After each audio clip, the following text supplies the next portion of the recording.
Thank you. Appreciate it. Well, that's quite an introduction, quite a build-up. You know, I was just thinking about what Rami said and his comments about, you know, the $1 trillion of investment. It takes me back to an old Tip O'Neill quote from the old days. For those of you in the room old enough to remember Tip O'Neill, you know, he said, you spend a couple of billion here and a couple of billion there, and before you know it, you're talking about some real money. And I think that's the way our government generally thinks about spending these days. But I want to thank SAP. I want to thank the Sapphire Ventures Group for giving us an opportunity to get together here today and talk about technology. I figured I would start the day before introducing our guest speaker and really talk a little bit about basics, right? And what I mean by that is it's all about the customer. It starts and ends with the customer, right? And from a CIO perspective, we often talk about internal customers, you know, we have to enable the business, and it's really about the external customer and the external customer mission, what they're trying to accomplish, what they're trying to do, right? And we as CIOs and heads of IT in corporations, but also in mission-driven organizations, whether that be healthcare or government, it's really about that customer mission and what they're trying to do, what they're trying to enable, and how they're trying to transform their business world, right? And we've never been in an era of more transformation than we're in today. And I think CIOs can bring real value to that. It's, you know, bringing technologies to light, bringing processes to light, and looking at workflows and how new workflows are emerging in a digital economy, right? So how can we help our own organizations understand the art of the possible, right? Because that's not natural necessarily to engineers or product lines or salespeople, right? We're sort of that fulcrum because we're practitioners. We are both buyers and sellers of technology, right? We're buying, we're accumulating technologies and solutions to help drive the business and enable the business, but we're also selling new workflows, new approaches, and new possibilities in how we deal with our customers and empower our customers to generate real value, right? So that's kind of a different situation. And I think this is one of the most difficult eras that our customers have gone through. And I kind of liken it to years ago when kind of the internet era came in. You know, what's it mean? How do we leverage it? How do we take care of that? And how do we make the value out of the internet era? But we're there today around data and digital transformation. How do I leverage my data? How do I utilize that data? AI, machine learning, client advisory services based on the data that I have on my clients, on my own running of my business. How do I turn that into meaningful advice that allow our organization to go above and beyond for the client, right? It's a really big deal. And I think all of these customers are operating in a hybrid multi-cloud reality. I got data all over the place. I've got information in different locations, and I have to avail myself of the cloud at some level and the marketplaces that sit out there in the cloud. So how do I bring all of that to the fore, the art of the possible for our organization, so we can drive that value for our customers? That's not a small ask. That's not a small ask. So why do I bring it up here? Here we are, crucible of creativity, Silicon Valley, nothing like it. Okay? Now I know we have people from all over here. Great innovative centers in Boston, great innovative centers in Tel Aviv. I spent a lot of years in Southern California in Silicon Beach and Santa Monica and all the new startups. But the structure we have here to enable and unleash new technologies is unmatched, right? So as CIOs, as practitioners of IT, to be in the room with the producers and the innovators of IT, what an awesome opportunity to come together and really mix it up for a day, right? And really understand what we can leverage, what we can take advantage of with our partners and providers and the innovators in the room. So that's what's so exciting to me about being here today in this unique situation. You know, whether you're a CIO, you're an IT architect, you're a producer, an innovator, you know, you're with a venture cap firm, you're all part of the information technology family. You're all part of the IT family here. Hopefully it feels that way. So I'm suggesting today you treat the meeting as a family reunion. Okay? So we're here as a family reunion to share it, to see some folks we haven't seen in a while, to mix it up, have some great dialogue, enjoy each other's company, and then we're all going to leave and go back and do what we do. so well, but it really is an extended family. So enjoy your time together. I really would like you to take advantage of that. So let me now introduce Jason Pontin, and Jason is our guest speaker today.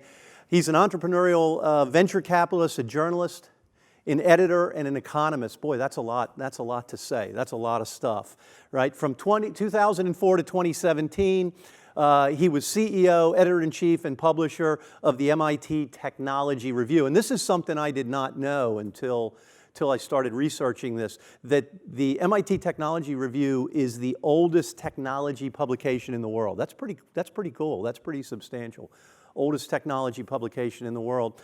Jason has written for the New York Times, The Economist, the Financial Times, and still writes for Wired.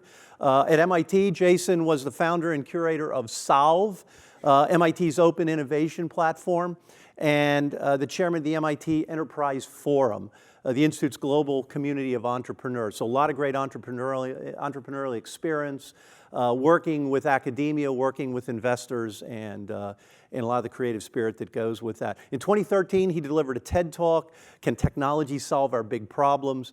TED Talk's amazing. If you haven't had a chance to go out there and listen to these TED Talks, they're phenomenal. It's been viewed more than 1.5 million times. Pretty incredible. Jason's now a senior partner and chief editor at Flagship Pioneering, life sciences venture capital firm, and Jason leads strategic communications and its ecosystem of venture companies. Right? He is involved in originating and developing new companies and is a key strategist for expanding the firm's domains of innovation. With that, let me welcome Jason to the stage.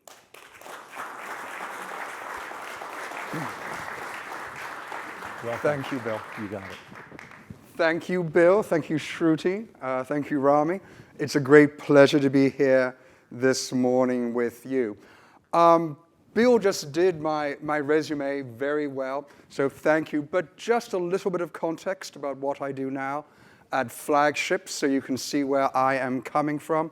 Flagship is a life sciences venture capital firm. We have about $3.5 billion under management. We mainly invest in therapeutics and agriculture. We've had follow-on investments of around $10 billion. If we were a conventional pharmaceutical company, we'd be the largest pharmaceutical company in the Boston area. We have a slightly unusual model compared to other venture capital firms. The partnership invents 100% of the science that we invest in. We don't do any deal flow at all. People like me have to come up with 100 unreasonable ideas every year. And our founding partner, Nubar Afeyan, says an idea is unreasonable if it might have extraordinary value if it worked, right? And if it was a non-adjacent innovation. Of the 100 ideas which someone like me has to think up every year, we will put about 6 or 8 into the lab for 2 years. I'll be the CEO of a few of those companies. And of the 6 to 8 that go into the lab, usually every year about 4 to 6 evolve and graduate to be what we call new companies. And then we start to shower capital on them. Because the businesses that we work in agriculture and therapeutics, can be extraordinarily capital intensive. Our last 4 IPOs were the largest IPOs in the history of biotech. One of them you may have heard of, called Moderna, which was a $7 billion IPO that hijacks your messenger RNA, the molecules that instruct your body to make proteins to make their own drugs. It has 17 drugs under development at the moment, but we're also very active in sustainability and agriculture. I should also say that I'm a much better investor, it turns out, than I was an actual entrepreneur. I was the founding editor of Red Herring. We lost $75 million for our investors on that. That was a very cool publication. So I've learned deeply all the things you're not meant to do when you're a 20-year-old founder, and I have a extremely kind of low tolerance for all the stuff that I used to do. So on that note, Shruti asked me to revisit my last time I was with you, which was in 2016. I came to the summit and I made 10 predictions about the future of technology. And Shruti thought it might be kind of fun if I would do what people like me never actually do we? Which is actually to grade how we did. And the answer is, well, the answer frankly is mixed, but as a still kind of functioning journalist of sorts, I would say I just haven't been right yet. All my predictions are interesting, but some of them got it slightly wrong, and how they got it slightly wrong, I think is fascinating. So my first two predictions, Tesla Autopilot and conversational interfaces, were essentially the same. They were essentially the same technology. They were deep learning, these convolutional neural networks that match inputs to outputs and have this extraordinary predictive power. But it turns out they have an extraordinary predictive power in a very narrow area. They're extremely good at pattern recognition, at classification problems. But in the real world, almost all the things that we are most interested in are not actually classification problems. And you can see how both of these two technologies played out in the real world over the last 3 years. So Tesla has now accumulated more than 1 billion miles in accumulated self-driving cars. That's an extraordinary amount of undirected driving. Google Car has accumulated, I think, more than 10 million miles in self-driving autonomous vehicles. And yet, what people like me anticipated would happen 3 years ago, that we'd begin to see driverless cars on ordinary streets, has proved deeply elusive. And I think that's because of the limitations of current deep learning. Deep learning is extraordinarily data greedy, but it's also very brittle. And if the training set of data doesn't exactly map onto the real world, these driverless cars begin to break. And if you've ever driven in a Google car, you'll see what happens. The car actually stops, and the human driver has to take over. And that's because there is nothing, no matter how long you train a self-driving car, it will eventually encounter something in the world that it hasn't met before. And at that point, it can no longer function, and it stops. Interestingly, though, in a much more constrained environment, highways, we can manage self-driving cars and self-driving vehicles quite well. And there's a commercial company that is beginning to launch self-driving trucks on the Dallas to Houston route this year. So a constrained data environment works well. But I think we could be 10, maybe 20 years away from self-driving cars in a congested area like Jerusalem or Shenzhen in China. For that to happen, I think we're going to need a cognitive breakthrough in how deep learning and the whole field of artificial intelligence works. We're going to need machines that can intuit and make generalizable rules around the world, that have common sense and a context for the world. By contrast, conversational interfaces work extraordinarily well. I imagine everyone in the room has an Alexa or a Google at home. In China at the moment, more than 1 billion people are walking around using Baidu's conversational interface to work their smartphones. And that's because, in contrast to the built world of roads, deep learning works extremely well with conversational interfaces because there are a limited number of phonemes in any language. They can be labeled and exactly matched to language outputs. To me, the most extraordinary example of this is Google Translate. Google Translate now translates Mandarin to English, English to Mandarin in real time with a 98% accuracy rate, much higher than any human translator could ever manage. So for me, as someone who is deeply involved in machine learning, all 4 of the companies I'm personally working on at the moment at Flagship are all machine learning companies. It has never been a more exciting time to be working in this field, but I also have a very strong sense that we are about to hit a wall in terms of what the current capacity of artificial intelligence is without some new concepts. And I'd be happy to talk about some of those new concepts in the question and answer. We're investing heavily in one of them, generative adversarial networks, which creates an evolutionary method to generate more data. But we can talk about what I think works and doesn't work. There was a bill that I didn't remember. So I got this next one completely right. CRISPR-Cas9 is a mechanism for editing individual nucleotides inside DNA. It is extraordinarily precise.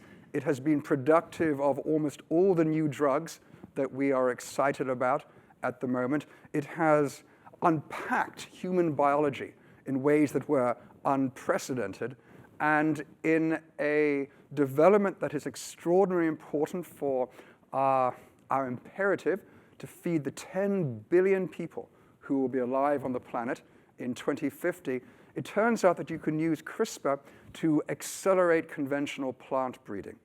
So rather than inserting what's called transgenics, rather than inserting alien DNA into a plant, you can edit a seed in order to produce exactly the type of crop that you want, a natural crop.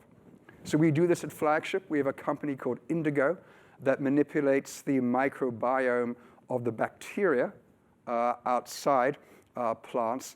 Doing that, we can increase seed yields by 75% and completely eliminate, in most cases, pesticides and herbicides. We're going to need technologies like this if we truly hope to feed everyone who will be alive on a planet roiled by climate change. The Chinese government is investing heavily in this because they believe that their food security is perhaps their number one security issue in the 21st century. There's a regulatory benefit to this approach as well for those of us who work in heavily regulated markets. At least the US government doesn't believe that these are genetically modified organisms. So we can push these into the marketplace in a relatively short time frame. So rather than taking 10 years to get a new seed approved, we can go directly to farmers or to nation states, and we can ask, what type of seed do you need to produce the wheat crop in Pakistan when temperatures are 10 degrees higher and blights are increasing? And we can model what that seed would look like in silica with another company called SIBO, and then we can deliver a new wheat crop to the state of Pakistan in a remarkably short period of time. Sometimes it can seem in this world that we are nowhere and we have no solutions, but my life is exciting because every now and then a solution comes along that is proportionate to a challenge we face at a global level. And to me, precise gene editing in plants is a good example of that. So I don't take much credit for selecting Slack in 2016. The company, after all, was founded in 2009. But Rami talked about the future of in-company communications, which he correctly said were always on, that were conversational, and that were based around projects. And in 2016, I was convinced that we were moving away from a world of email and meetings to a world where we congregated around individual projects, where teams would come together and then dissipate. And I thought Slack was a great example of that. I think what I didn't anticipate, and I don't have a good solution for, which I guess I'm looking to all of you as CIOs, is that I am overwhelmed now by the number of tools that I am expected to use. So as I say, I work with 4 companies. All of them have a different set of work apps they're using: Slack, GitHub, Smartsheet, a whole bunch of techniques that we only use in the life sciences world. And each one of them has a separate set of stacks. And I don't at the moment possess an abstraction layer, a dashboard in which I can encounter all my companies in real time and see clearly where the most information or activity is going. Instead, I swear to God, every morning, I kind of get up at 6 and I open all of these different stacks up and I try and see where the fires are and I try and respond to who is most, agitated. And I don't think this is the solution that we were hoping for when we moved to a world of work apps. And I'm looking to some enterprising CIO in the business to come and pitch me a better idea so that I can have a dashboard of where I need to be at any one moment on the roadmap of my company's activities. I was extremely excited by this idea, but it's turned out to be more limited than I thought. So a bunch of clever people at the University of Washington demonstrated that you could use Wi-Fi through a technique called Ambient Backscattering to use radio waves to go and power internet devices. I thought this was extraordinarily exciting, and I was imagining a world where we would essentially have both free communication and we would have wireless power. And this kind of happened over the subsequent years. The University of Washington proved that you could do this over distances of 3 kilometers.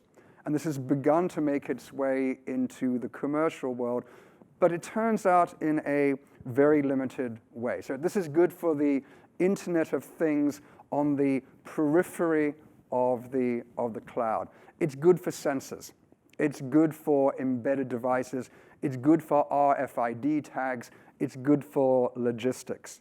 But we are a long way away, I think, from being able to enter my hotel room and have my iPhone recharge automatically. And I am now 50% confident that when we do get to wireless recharging, it's not going to be through this technique of ambient backscattering. There's simply not enough power in Wi-Fi to go and drive it in any meaningful way. We may be able to go and drive slightly more powerful devices than sensors, but nothing that's really a information processing compute hog. I got this completely wrong. I was 100% wrong about this. So there was a company called Helix, which was founded by a big biotech company. Helix wanted to get everyone in this room to spit into a vial, like you do with 23andMe, send them all your incredibly private genomic data, and then they were going to make it available, essentially, for free to app developers. And the app developers would then go and use your DNA in order to offer you a whole bunch of cool services. They would tell you what wines you would like. They would give you free therapeutic data. It was going to be the Google App Store or the Apple App Store of DNA. Well, this June, the company closed its App Store for DNA, said it didn't work, and pivoted to a business-to-business model. It didn't work for a whole bunch of reasons. It didn't work because everyone in this room is rightly deeply concerned about the integrity of genetic data. It didn't work because the FDA said there's no way we're going to let you go and do that. That's absolutely nuts. And it didn't work, finally, for the reasons that it's not clear yet what consumer-based applications for DNA testing will be. How many people in the room have used 23andMe? So about half of you. It's kind of fun, though I should warn you, completely misleading about your ancestry. A lot of these companies do a lot of nice work with police departments so that you can get arrested in the future based on your DNA data. They are okay at giving you some cocktail party banter. You have a gene marker for liking cilantro. But almost all the diseases that we care about are not monogenic. They're not single gene defects. They're not autosomal gene defects. Almost all the diseases that we care about are polygenic, and you have a statistical likelihood, which doctors hardly understand at all based upon environmental and phenotypical insights. And ordinary consumers are just not well suited to understand that kind of genomic data. Doctors aren't well suited to go and tell you what that data means. So I can tell you, if you're a woman, you have the BRCA1 gene, your likelihood of developing breast cancer. And doctors can tell you what a good preventative approach might be to that. But if you have some of the 1,400 genes that contribute towards schizophrenia, we are nowhere near being able to tell you whether you are at a high or low risk of having a schizophrenic break. So that is the main area of investment in genomics at the moment, to bring a higher degree of statistical probabilistic insight into polygenic diseases. But companies like me are investing billions of dollars in understanding that. And I think the types of data that these consumer companies generate, they look for about 59 genes, just aren't enough to go and tell consumers anything particularly interesting. So I give myself a complete F about this. I was 100% wrong about this. That is a Boston Dynamics robot. Robots are incredibly ineffective at the moment outside the industrial space. We have automated manufacturing in a way that is extraordinary and presents all sorts of social challenges for wages. But to have real robots in the lived human-built space has turned out to be, a kind of elusive end. I talked a bit about the most famous example of that, self-driving cars, but it's also the case in the workplace as well.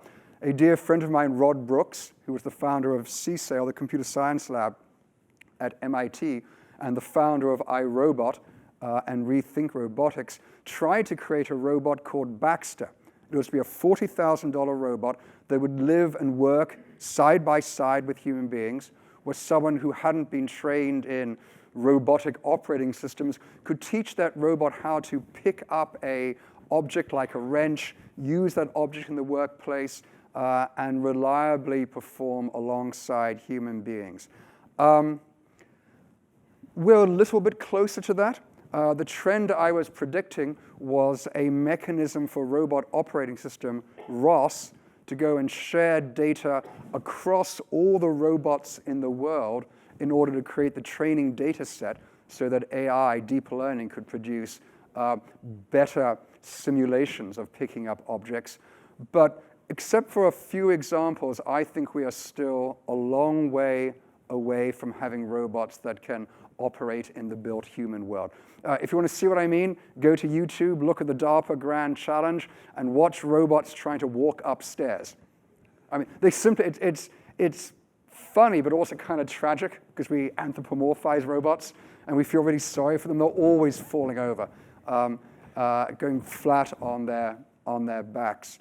I think this is going to be important, though, because one of the only ways we are going to be able to take care of our aging population probably is to bring robots into the home. At the moment, we don't have a robot that could accurately tell you whether grandma had fallen over or was simply lying on the floor for a rest and know what to do when grandma had fallen.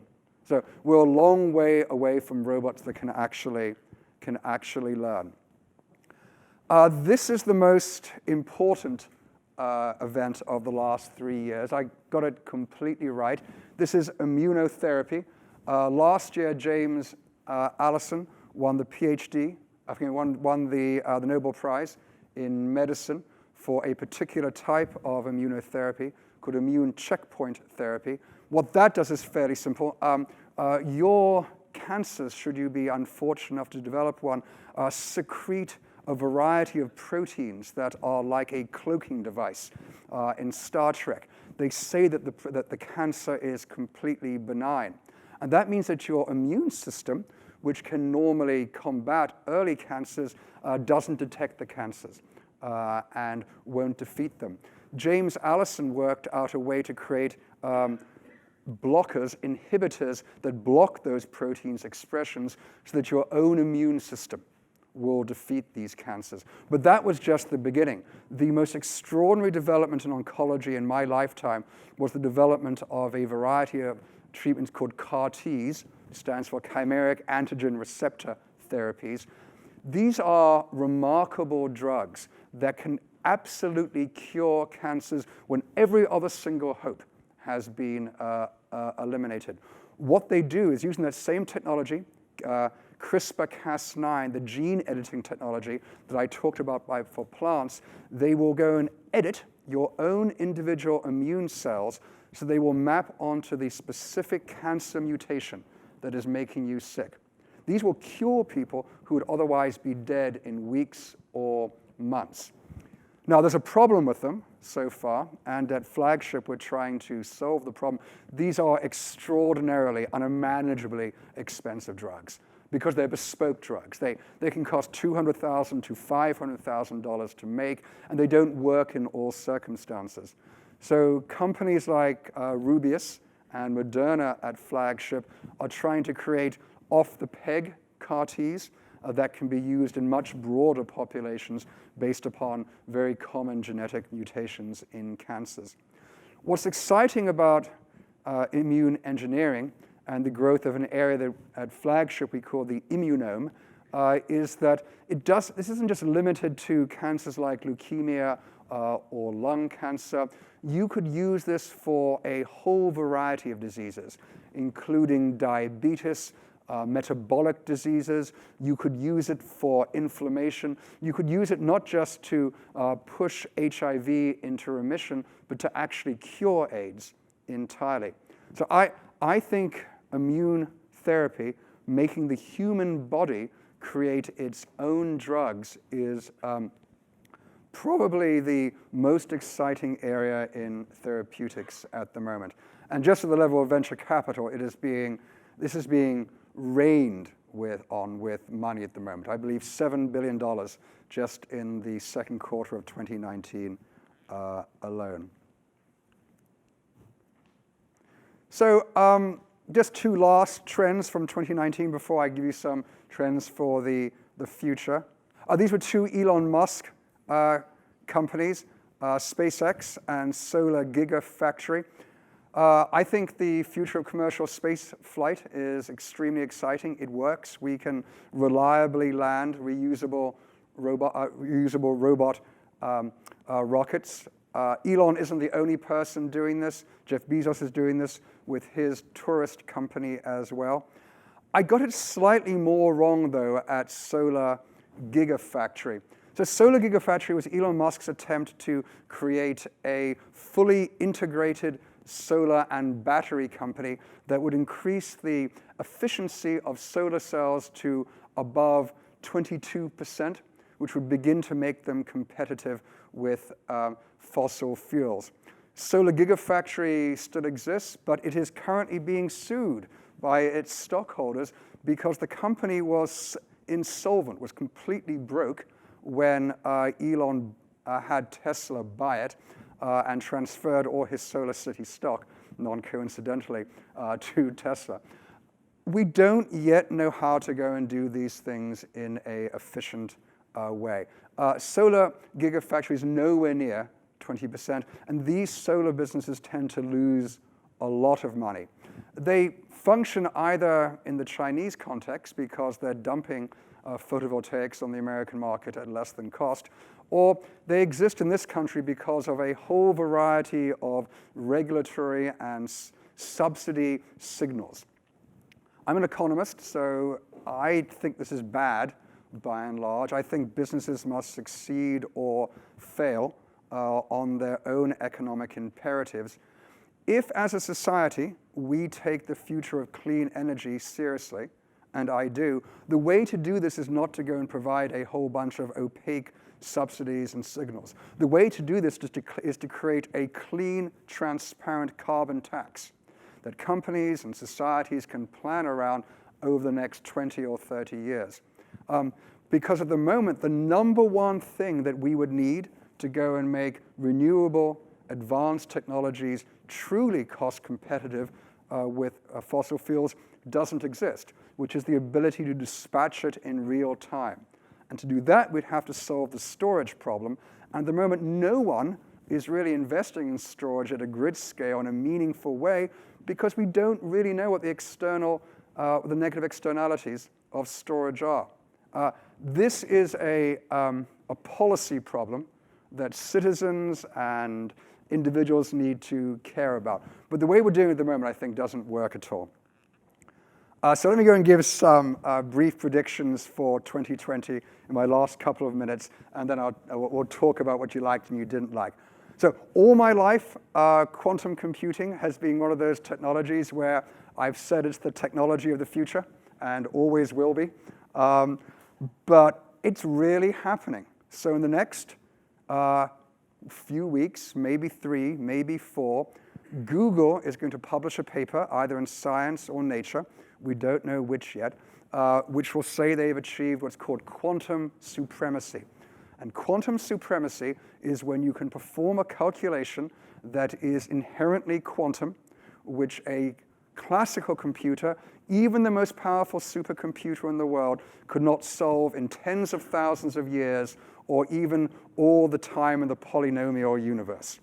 Now, the calculation that Google has done this on is actually completely useless. It's a random bunch of noise, but it's a calculation that a classical computer couldn't practically solve.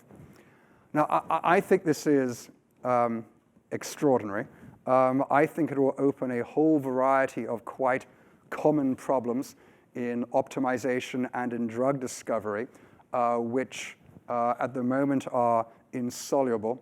I think we'll begin to see quantum drugs and new materials designed on quantum products. But since we are all amongst friends, I will make a prediction here. This is the first time I've talked about this. Sometime in the next couple of years, I and my friends at one of the companies I'm working in the Flagship area will found a quantum venture capital company to invest in this area. And what we'll work on is not what you think quantum computing is about. So here's my prediction. I don't think quantum computing is really a compute function. I think we think it's a compute function because at the moment, the most powerful tool we have are digital computers. And so we're folding these quantum computing devices by analogy into that box.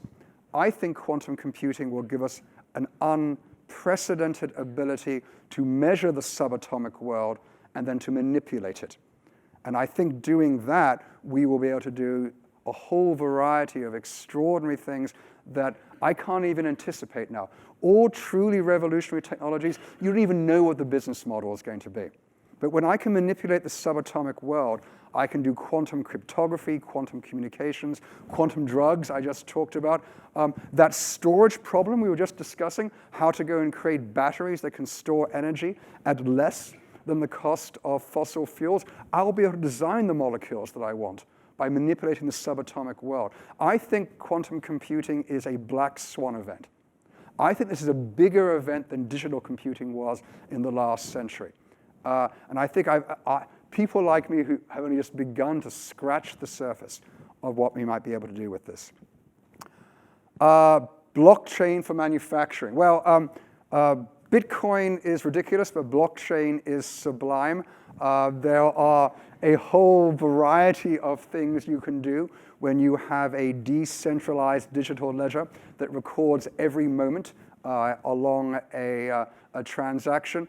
One that I'm most excited about is reducing the tax trust in manufacturing so that we could truly move to a distributed world for manufacturing. I think this is likely to be the killer app for blockchain.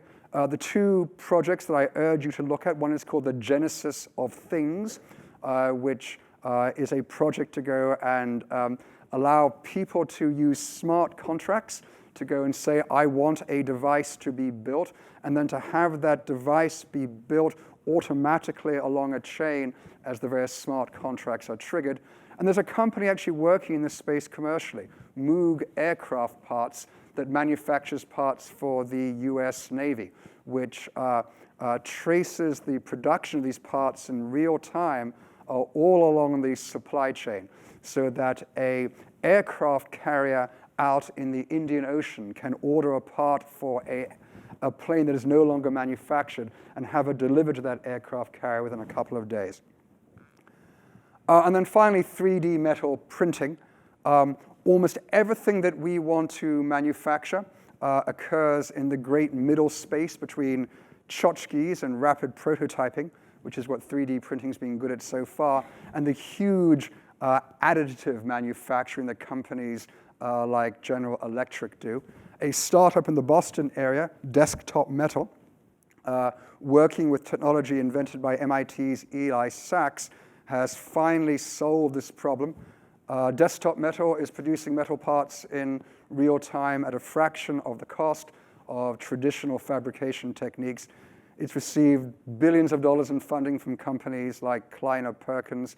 I think real-time metal fabrication opens up a world where supply chains get shorter, we get rid of inventory and warehouses, and in combination with blockchain manufacturing, it will allow an explosion of innovation in the manufacturing space. And on that note, with the 6 minutes that I've left myself, I'd be happy to answer any questions about technologies that you like. Tell me where I'm wrong, or tell me what I've forgotten, or suggest a technology of your own. Please. So the question is, do I see that there are going to be advances in anti-aging longevity science? The answer is yes. We know to a fair degree of specificity all the genes that are involved in human aging. They're the sirtuins, DAF1, DAF2, and it turns out we have some molecules that will enable the same genetic response that downregulates those aging genes. These genes are turned on when you calorically restrict yourself, when you eat 25% less food than you need. Some of these molecules are metformin, which is a diabetes drug. And then there are a bunch of drugs in a space called mTOR inhibitors. mTOR inhibitors are a drug that exists now that is used to stop you from rejecting a transplant. There's a regulatory challenge, though, which is that the FDA does not recognize aging as a disease. The FDA does not think that that dying of old age is a problem, and there's no way for people like me to devise a clinical trial that would satisfy them. So we do have a couple of anti-aging projects that we're developing. Probably the way we'll bring them into the marketplace is to choose a few specific diseases of old age. Cardiovascular disease, type 2 diabetes, some of the cancers of old age, and treat those. And if you happen to go and get another 10, 20 years of healthy life as we compress morbidity, well, that's an off-label use, and that's nothing to do with us. Okay. A couple more questions, maybe, Shruti? One more, two more? Okay. Yes, please, in the back row. Oh, there's a mic. Say who you are and where you're from. Hi, my name is Meera Rajavel. I'm the CIO of ForcePoint. I was intrigued by your, the drug you talked about, CAR-T, how it can cure cancers, and the personalized drug is costing $200,000 to $500,000. Yeah. Given all the technologies, personalized medication is in sight. Yeah. What is the challenge you're having? Why is it $200,000 to $500,000? Because we have to. Here's how a CAR-T would work in the real world.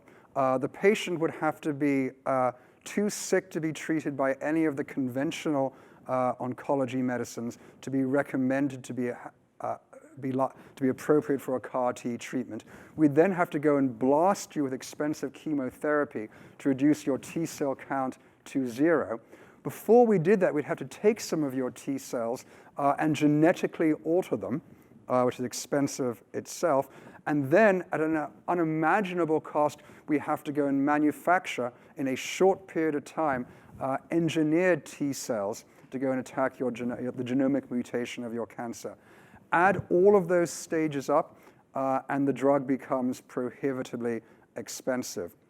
What we would like to do is to go and have cell therapies that work in broad populations, so that anyone who has the BRCA1 mutation for cancer could be treated with the same immunotherapy drug, and where we wouldn't have to go and almost kill you beforehand with chemotherapy. I think I've learned in my new life to be more circumspect, particularly with our publicly traded companies. I would say we are 2 to 5 years away from beginning to be able to bring effective, cheaper cell therapies into the clinic in a meaningful way. At Rubius, which is our red blood cell company, we have a couple of drugs that are in clinical trials at the moment that are trying to do what CAR Ts do in a more effective and cheap way. But for all the absolute wonder of CAR Ts, they're curing people who would be dead otherwise. There are 300 people alive in the world at the moment who'd be dead if it weren't for CAR Ts. At the moment, I think if we're honest, CAR Ts have an element of a science expedition to them rather than a real practical clinical drug. Please, in the second row and in the first row. Hi. Hello, my name is Bharat Amin. I'm the CIO of Newport News Shipbuilding. I know you mentioned about quantum computing to measure subatomic worlds. Yeah. Do you think that can be used to break the current encryptions that we use? So I urge everyone, if they want to hear the technical answer to that question, to go to a blog called Shtetl Optimized, written by a former MIT quantum mechanic called Scott Aronson, who's now at the University of Austin, Texas. Scott, by the way, is the you know that line where if you meet someone who has a standard deviation higher IQ than you are, you can't understand them? So Scott is the only person for whom, for me, that is the case. I sit opposite him at dinner, and I have no idea what Scott is saying. But Scott is a specialist in complexity theory in computing and has been quantum computing's most persistent and knowledgeable critic. So he says on his blog post a couple of days ago that in principle, all the existing RSA encryption is absolutely crackable using these new quantum computing techniques. But also theoretically, given the amount of quantum error that exists in even the most theoretically possible quantum computing machine, it's unlikely there will ever be codes that will never be crackable. So unfortunately, the short answer is too long, don't read. Everything we've got now is pretty damn crackable, but when we do get to quantum computing, we will be able to go and create practically quantum uncrackable codes. But for the CIOs in the audience, which is most of you, I think you've got to start thinking about this now. I know that NSA has been assuming that this was coming for a while and has been working at a theoretical level on creating quantum encryptable codes for a few years. But can I say this? Yes, I can say this. So one of the companies I'm working with, Integral, is hoping to develop a quantum drug. And one of the startups we're working with, I won't say which one, probably will be commercially releasing a 100-qubit machine sometime in the next 2 years. So quantum computing isn't a thing that's going to happen in 10 years. You are a couple of years away from a 100, 200, 300 qubit machine. One more question here in the front. So the question is, how do we manage the risk aspect of all the technologies I've talked about today? We look to our CIO. No, honest to God, you guys have the toughest job in the world at the moment. Your users' expectations are changing dramatically. They want to have exactly the devices they want, where they are. They are incredibly indiscreet with their data. They're easily phished, and the technologies I discussed today are every single one of them a challenge to the existing security regime that we have. People like me are wildly resistant to having the most basic data hygiene. At Flagship, we are hacked so often by countries to the east trying to get our IP, that we've had to move to a Okta-based system with facial recognition before we're allowed to log in outside the office to any of our networks. We're being hacked continuously for our IP. So I don't have the answer. I would love to talk to you at lunch about how we can bring some measure of security to our world. And on that note, I will say to Shruti, thank you very much for having me. It's great to be back again. Thank you.